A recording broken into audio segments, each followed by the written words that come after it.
E nós estamos aqui na nossa segunda entrevista com um governadoriável pré-candidato ao governo pelo PSDB, Ninho Tucano, Vicentinho Júnior. Bem-vindo, Vicentinho, aqui à redação do T1 Notícias, à nossa equipe de trabalho. Mais uma vez, né? Você tem me dado a oportunidade, aliás, eu digo sempre, registro, ela é uma das culpadas de eu estar hoje, inclusive, como pré-candidato a governo do estado do Tocantins, uma caminhada que eu comecei ouvindo muito dos meus pioneiros, das minhas pioneiras. E você, Roberto, sempre me deu a oportunidade de fala.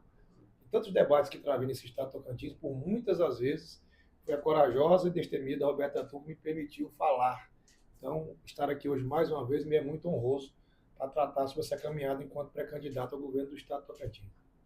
E eu quero começar perguntando como é que é essa onda Vicentinho aí pelo interior do estado. Uma onda de verdade. Da onde surgiu esse movimento, Vicente, Um tão rápido? sentimento popular, Roberto. Os políticos que não estão entendendo que tem eleitores nos observando a todo santo momento sairão da política. Existe o tocantinense invisível por muitas vezes aos olhos do mandatário, que se preocupa com tanta coisa, mas deixa de ouvir quem de fato leva o mandato e que sustenta um estado de Tocantins que está aí, querendo saber como é que vai ser sanado vários problemas.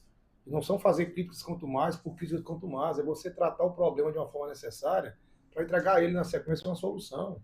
E quando você começa a andar um estado de Tocantins, quando você anda um estado como o nosso, e graças a Deus que me acompanha, seja através da imprensa, das minhas redes sociais, eu sempre fui um mandatário andante. Eu sempre percorri esse estado do Tocantins, do nosso querido sudeste de estado, ao meu bico, e o Vale do Araguaia é um jalapão. Eu não travei todas as lutas que eu travei em prol do meu jalapão, das minhas comunidades quilombolas, das minhas comunidades indígenas, pelo meu estado, se eu não estivesse andando e ouvindo as pessoas. E quando você o faz, você descobre que outros projetos que aí estavam bastante tempo colocados à praça não estavam pulsando o coração dos tocantinenses. Aquele modelo, quem disse ter muita experiência para tocar um Tocantins e quer levar de pronto uma solução de um jeito só para o Tocantins inteiro. Sem ouvir as pessoas. E graças a Deus, eu construí os meus 3 mandatos como deputado federal. Muito me honro, já te falei sobre isso. Tem quem diga numa premissa de que quanto mais o eleitor conhece o político, menos ele gosta. Comigo, não. Quanto mais o eleitor me permitiu adentrar nas suas casas, nos seus lares no Tocantins, mais bem avaliado eu fui. Porque, se veja bem, em 2014, nós fomos o 4º mais votado. Em 2018, nós fomos o 3º mais votado. Em 2022, nós fomos o 2º mais votado deputado federal do estado do Tocantins. Tem um trabalho sempre constante de entregar, mas entregar aquilo que você primeiro ouve para construir aquela solução. Então, essa onda, esse sentimento, muito me honra, muito me alegra, porque eu escutava hoje a professora Santana falando ali do lançamento da pedra fundamental do nosso hospital universitário da UFT, alegria. Bote alegria em tudo que você faz, porque a tristeza adoece, padece, é um fato. Empresto muita alegria ao meu mandato em exercício. Não brinco, como alguém às vezes tenta me ler de uma forma equivocada, mas com muita alegria eu sempre vivi meus mandatos. Eu acho que essa alegria que está contagiando todo o Estado, que as pessoas estão entendendo que você pode fazer de uma forma diferente aquilo que é desejado há muito tempo. E eu muito agradeço, muito me honro de poder ser um desses personagens dessa história linda por nome de Tocantins a trazer alegria devida ao povo nosso tocantinense. Muito bem, a conversa está boa. Eu vou para um pequeno intervalo e volto daqui a pouquinho, também com a participação da nossa querida Carol Azevedo. Voltamos agora com mais um bloco da entrevista com o nosso pré-candidato a governador do estado do Tocantins, Vicentinho Júnior.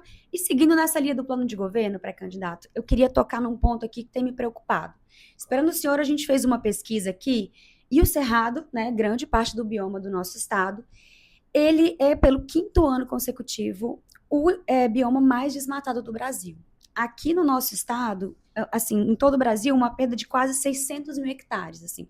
Por dia, quase 1.500 hectares perdidos.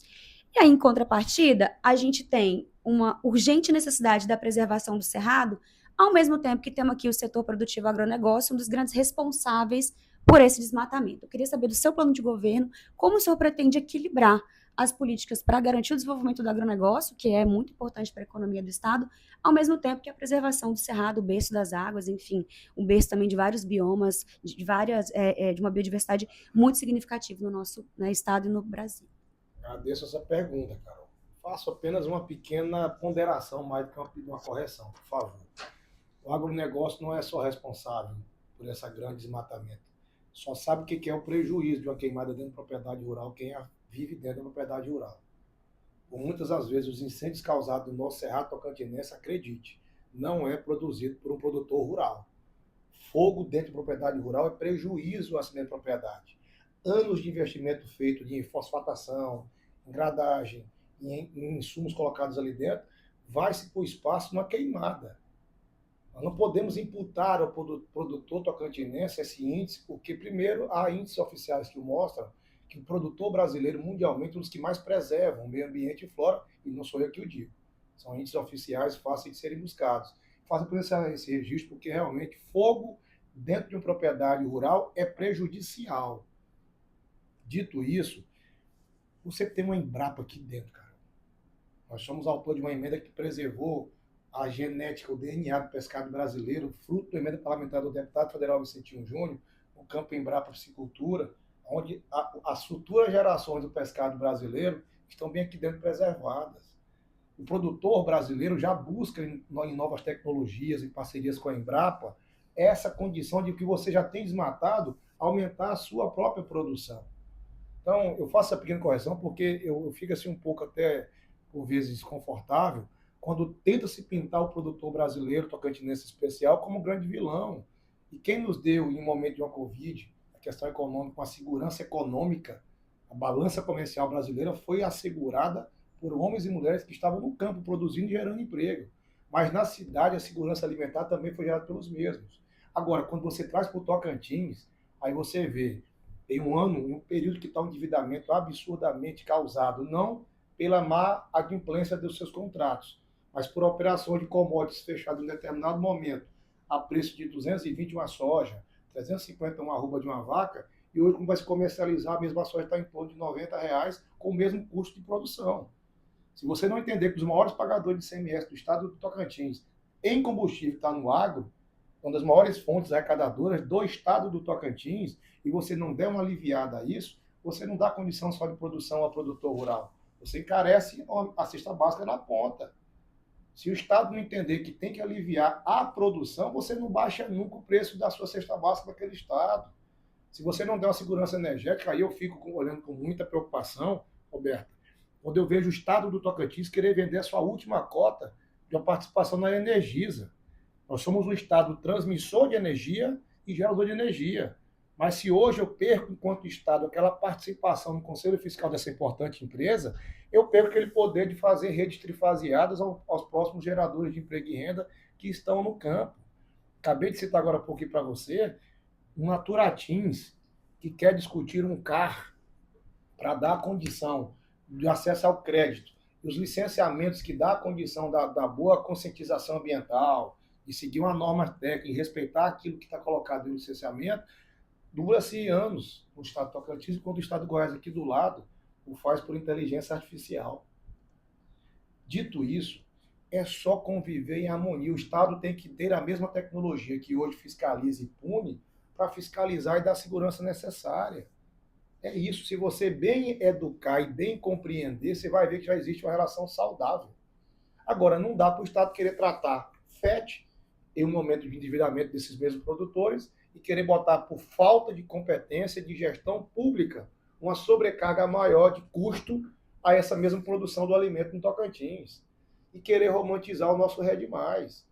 Você não pode tomar de um produtor rural que adquire sua terra, tira as suas licenças, faz as suas aberturas diárias com autorização do órgão de natureza responsável, faz as suas linhas de crédito e que há assim a possibilidade de comercializar o seu carbono produzido em sua própria propriedade naquelas áreas de reserva, e você tem que trazer um programa para cá que, dito pelos especialistas, viabiliza as próximas gerações de emprego e renda e de empreendimento no meu estado do Tocantins. Então, é sentar numa mesa como essa e entender que não tem vilões colocados numa relação com o agro tocantinense, e sim boas parcerias a serem feitas, porque, afinal, o Estado não se mantém só de pé.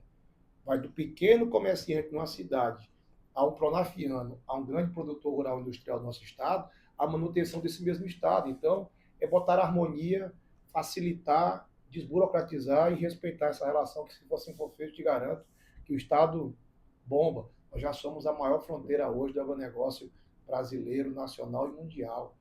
Então, criando essas condições necessárias, nós somos o maior hub logístico do país.